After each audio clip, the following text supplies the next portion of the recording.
Is telehealth monitoring on your list, and are there other things? Telehealth monitoring is on there. You know, in the early days of our Innovation Council, I think much of the focus looked like it was going to be strictly on technology applications. And I think what we're finding is that there's additional opportunity to position the intellectual capital and expertise in the field of caregiving that our members bring to the table. And it's the same thing that your members have as well. And it's recognizing that it's just not about the older adult, it's about the caregiver population, how to make them more effective, and looking at organizations like caring.com, who is such a tremendous and rich source of information, and then bringing that along with other solutions to making caregivers more effective into the realm of corporate America. Because we think there's huge opportunity there to help lower the cost of caregiving that companies are incurring in terms of increased turnover, presenteeism, lack of productivity, caregiver stress, and so forth. So we're looking at technology as part of a more comprehensive toolkit to really change this whole paradigm. So if we've been, mostly since we're here in Silicon Valley, we've been talking about technology, and this is kind of a challenging area. As we've learned, it's not exactly milk and toilet paper. But how about other areas of solution? I'm thinking, for example, Silveride is here at this conference. That's a technology of sorts, but it's not. It has elements of high tech to their solution, but it's not a pure high tech play.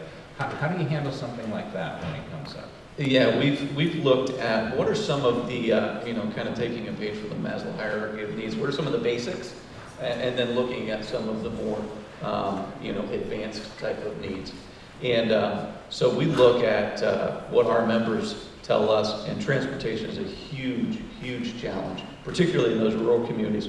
So we have been actively talking with Jeff and Susan at Silveride to see how we can take that model and work with them and help some of their vision in terms of expanding that opportunity. So for us, transportation is huge, affordable food being delivered into the homes of older adults, technology, and picking up on some of Jody's themes from the Design for All perspective, we are really looking at affordability, because so much of what we're seeing is being developed for an aging population that does have significant disposable income, yet as you look at the demographic patterns, there's a wave of poverty coming down the road. And if you look at the brick and mortar side of our members' business, affordable housing is one area that we see of significant growth. So helping organizations and companies that want to get into this space put that into some of their decision-making criteria as they design these things. How do you make these products affordable and focused on a consumer-driven business model as opposed to just relying on government reimbursement? So last question, and then we'll see if we've got questions from the crowd.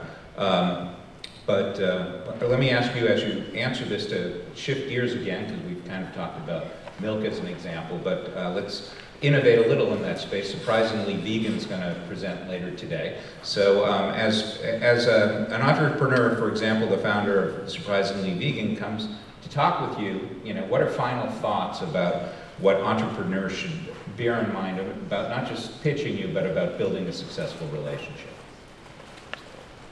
Well, I think the first criteria for partnership is obviously the product itself. And I was thinking about, unfortunately, it's not a vegan example, but it's this was years ago, putting in a telemonitoring system in a home care organization, and the technology was terrific in terms of its monitoring. But it was a chronic illness management, had questions that the person answered about symptoms. And the questions were much too complex for an urban inner city population that should have been focused at a 5th grade reading level. Great technology, but the supporting things were not working very well. So it has to be all around.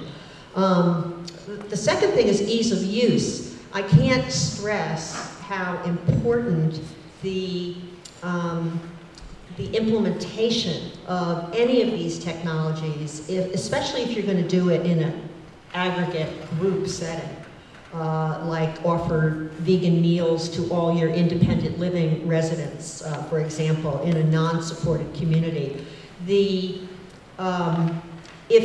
If what you're offering has to change the workflow of any of the providers in the system. Just recognize that it'll just be much more complicated. The third one is the ease of, that was the ease of implementation. But let me go back to the ease of use. I remember, you know Roy's restaurant?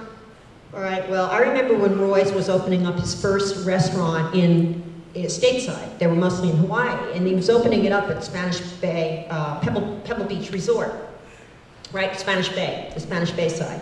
And Roy himself went and he sat in that lobby for 4 weeks, and he just watched the customers go in and out of the lodge and the restaurant at that time.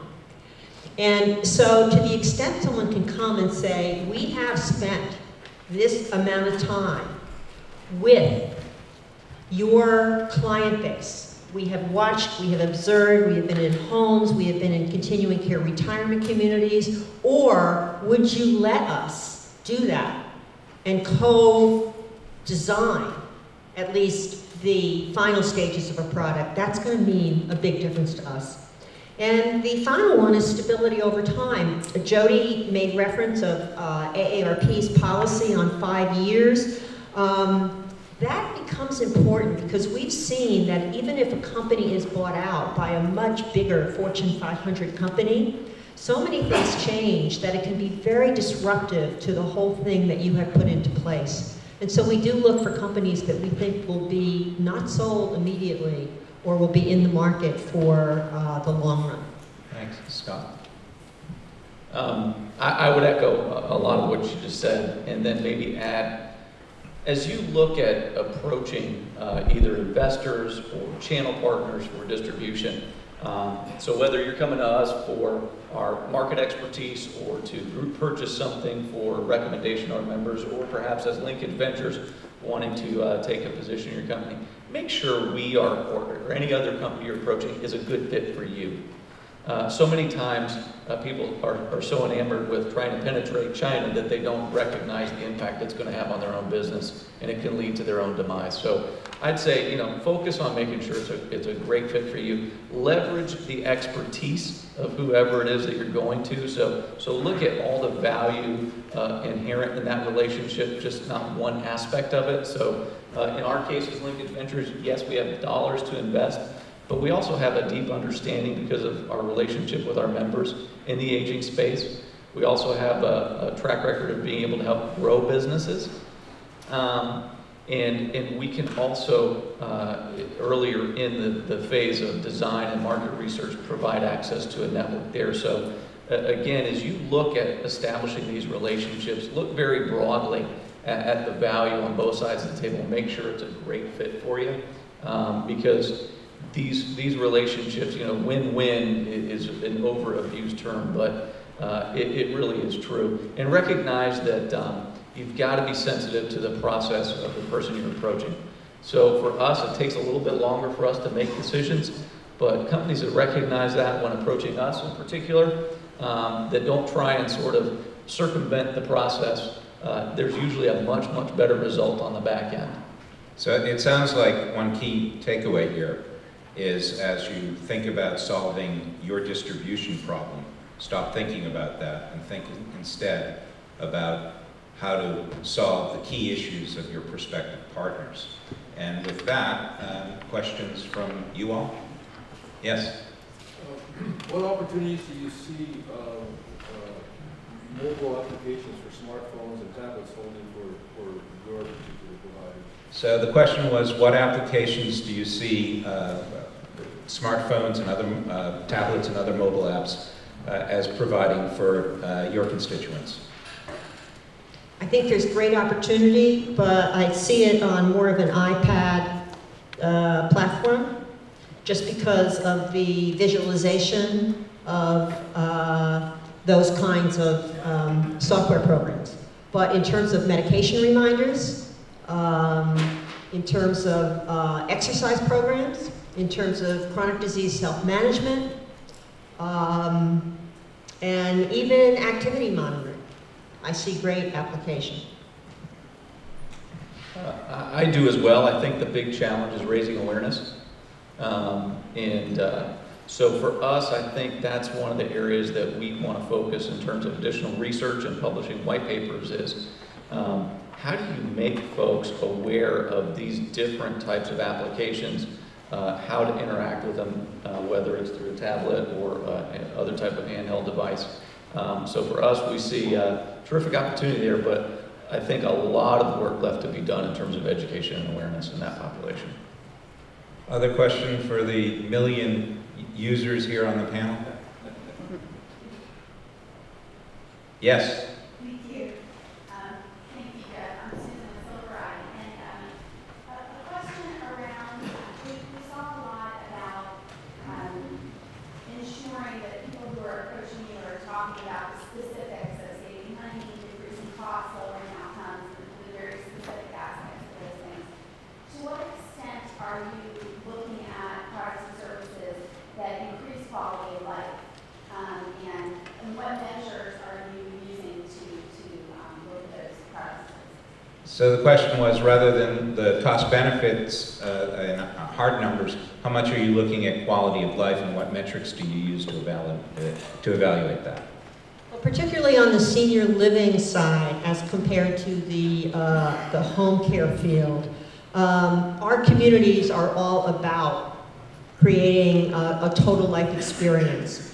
And the major input for that is from the residents themselves and their expectations about what they will get when they move into a vibrant community that keeps them connected to the outside community, i.e. in transportation, you know, as an example. So the individual residents are driving that movement, whereas some of the other things, such as telehealth or falls, residents aren't knocking down the door demanding. It's more the providers who are trying to deal with forces within the overall healthcare system to protect people from those kinds of outcomes. Thank you, panelists. Thank you, you Mary. very much.